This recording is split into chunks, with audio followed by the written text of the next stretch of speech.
The story begins in the thinnest hour of the morning, when Rachel Morrison sat hunched over her dim laptop, wrapped in the cold silence of a powerless apartment.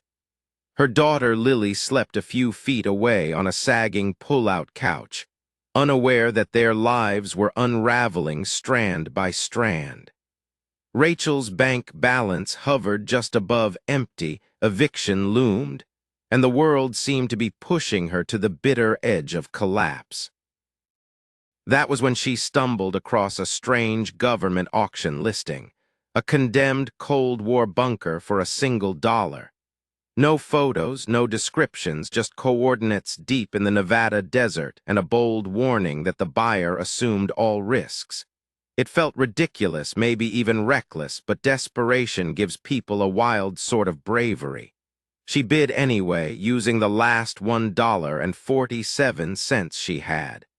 Days later, the government emailed her. She had won. With nothing left to lose, Rachel loaded Lily into their battered Honda and drove out toward the desert, unaware that this absurd decision would crack open a door into the most extraordinary and terrifying chapter of her life. One that would test her courage, rewrite her future, and place $500 million of forgotten gold in her shaking hands. The desert greeted them like a furnace, but the bunker itself stood cold and immovable, a slab of steel sunk into the earth as if waiting for them. The massive entrance door opened far too smoothly for something supposedly abandoned since 1969, and a chill of unease slid down Rachel's spine. Inside, the bunker was nothing like the decayed ruin she expected. Clean corridors stretched into darkness, stocked rooms sat perfectly organized, and supplies, food, water, medical kits, were neatly arranged like someone had prepared for the end of the world and then kept maintaining it through the decades. Soon they discovered the ledger, filled with handwritten entries spanning 54 years. Dozens of anonymous caretakers, guardians, had quietly watched over this place, ensuring everything remained operational. Then they found the vault door, polished steel marked with Federal Reserve insignia guarded by a combination lock tied to a haunting riddle referencing Hiroshima's date. With trembling hands, Rachel turned the dial and the chamber opened to reveal shelves of gleaming gold bars stacked in meticulous rows. 647 bars, $420 million, enough to change everything. But before she could catch her breath, echoes drifted down the stairwell, footsteps not their own. Voices. Men who had been searching for this vault for years, and who would not allow a single mother and her child to walk away with its secret. Rachel killed the lights and held Lily close, the thick darkness pressing around them as the strangers descended deeper into the bunker. Their words slithered through the air, threats about removing witnesses, about claiming the gold, about eliminating whoever purchased the property before she could cause problems. Panic clawed at Rachel's throat, but she forced herself to think. She remembered a secondary door in the supply room tagged "Emergency Exit." If they could reach it before the intruders spotted them, they might survive. Heart hammering, she sprinted with Lily in tow, flipping a master power switch as she ran. Instantly, the bunker roared to life. Alarms howled. Lights flared. Heavy steel doors began sliding shut along the main corridors, sealing the stunned men inside. Rachel and Lily charged toward the emergency tunnel, illuminated by flickering floor lights that awakened after decades of silence. Behind them, angry shouts echoed as the intruders scrambled to escape before being trapped. The tunnel climbed sharply through rock, their lungs burning as they pushed forward. At last, they burst into sunlight through a camouflaged rock exit. Nearby stood an old military jeep, keys in the ignition exactly as the Guardian's ledger had promised. With the men closing in behind them, Rachel slammed the gas and sped across the unforgiving desert with her daughter clinging to her side. The chase across the desert was brutal, wind ripping through the Jeep's open frame as Rachel fought to outrun the two pursuing SUVs. She dialed 911 with shaking hands, praying for enough signal to reach civilization.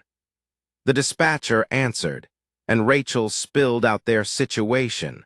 Armed men, hidden vault, a government bunker, her 9-year-old child terrified beside her. The dispatcher promised help was on the way, and just when the SUVs gained frightening ground, a Nevada State Police cruiser appeared ahead, lights flashing like a beacon in the wasteland. The pursuing vehicles froze, then turned back into the desert, vanishing as fast as they had appeared. Rachel collapsed into tears the moment she reached the officer, all the fear she'd swallowed finally breaking loose. At the station in Reno, she and Lily waited in a sterile interrogation room while a chain of federal calls escalated behind. The scenes.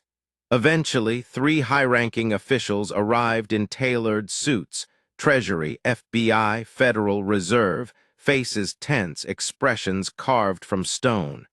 They informed Rachel that she had stumbled onto a Cold War emergency gold depository long forgotten by the government. They admitted the vault was abandoned, its paperwork lost, its oversight neglected for over half a century. Then they offered her $50 million to sign away everything and stay silent. It was meant to be generous. It was meant to intimidate her. But to Rachel, it felt like another attempt to erase her. She refused, her voice steady even as her heart pounded. The officials warned her of national security concerns, foreign threats, criminals, treasure hunters, and dangers she couldn't comprehend. They insisted she would be targeted if she didn't cooperate. But Rachel, once timid, exhausted, and worn down by life, found a fierce resolve rising inside her. She reminded them she had legally purchased the property at their own auction, that abandoned property law supported her claim, and that any attempt to seize the gold would drag the entire story into public court records. The officials exchanged tight, silent glances. They understood what that meant: scandal, headlines, congressional hearings. Rachel took Lily's hand and walked out, refusing to be bullied by the same system that had let her fall through every crack. Outside, she promised her daughter they would fight, not because they wanted wealth, but because no one had the right to erase them. She hired Patricia Morse, a veteran attorney known for taking on giants, and together they began an exhausting legal war against the United States government.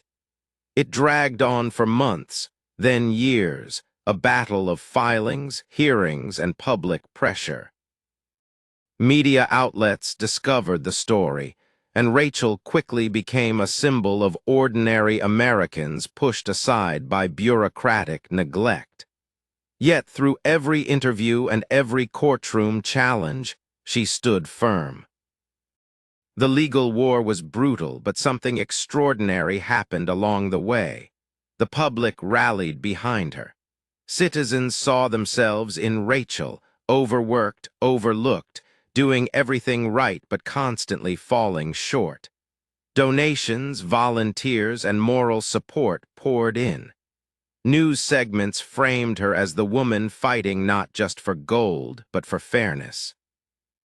The government found itself trapped beneath a wave of public scrutiny, forced to justify how it had abandoned a secret vault worth nearly $500 million, and then tried to silence the woman who discovered it.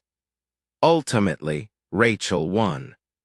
The gold legally belonged to her, but instead of disappearing into luxury, she did something no one expected. She created a foundation dedicated to helping the very people society ignored. Single parents, families facing eviction, veterans struggling to rebuild, workers living paycheck to paycheck. She transformed the bunker into a museum, educational center, and community hub where the story of forgotten gold became a story of hope. Her foundation grew rapidly, expanding programs across multiple cities. Rachel worked tirelessly, not for wealth, but for the feeling she once feared she'd never know: purpose. Lily grew up watching her mother stand against impossible odds and win, shaped forever by the journey that began with a desperate click on a government auction site. 10 years later, Rachel remained in Reno, leading an organization that had touched thousands of lives. She rarely thought about the vault now, except on quiet evenings when she visited the bunker-turned-museum and walked its cool hallways. The displays chronicled not just Cold War history, but the strange legacy of the Guardian, Richard Torres, a man who had anonymously tended the vault for decades, long after the government had forgotten it existed. His photograph hung on a wall near the vault door, a solemn reminder of devotion, duty, and one person's belief that the treasure would someday find the right hands. One afternoon, a letter arrived at the Foundation office bearing official seals. Expecting more bureaucratic nonsense, Rachel opened it cautiously. Instead, she found an apology, formal, humble, and signed by both the Secretary of the Treasury and the President. They admitted the government had mishandled her situation, failed to protect her, and failed in its responsibility to maintain transparency. They credited her with inspiring new federal regulations and emergency assistance programs modeled after her foundation's success. Rachel read the letter twice, then stored it away. The recognition was nice, but it wasn't why she fought. The true reward was the decade of work that followed. Families saved, lives rebuilt, futures restored. On the anniversary of her auction bid, Rachel returned once more to the desert. The wind swept over the sand the same way it had the day she first opened the bunker door, yet everything felt different. She stood before the entrance, not as a frightened mother, scraping by, but as a woman who had rebuilt her life from the ashes of desperation. She remembered that morning 10 years ago, sitting in a dark apartment with a weakening laptop battery and a dwindling sense of hope, her world collapsing faster than she could catch it. All she had left was $1.47 and a willingness to take one impossible chance. That lonely, frightened version of herself felt like someone she used to know, not someone she still was. She looked at the horizon, thinking about the families her foundation continued to help, about Lily grown older and stronger, and about the guardian whose quiet devotion had unknowingly set her path in motion. Life rarely hands out miracles, but sometimes it offers doors disguised as broken opportunities.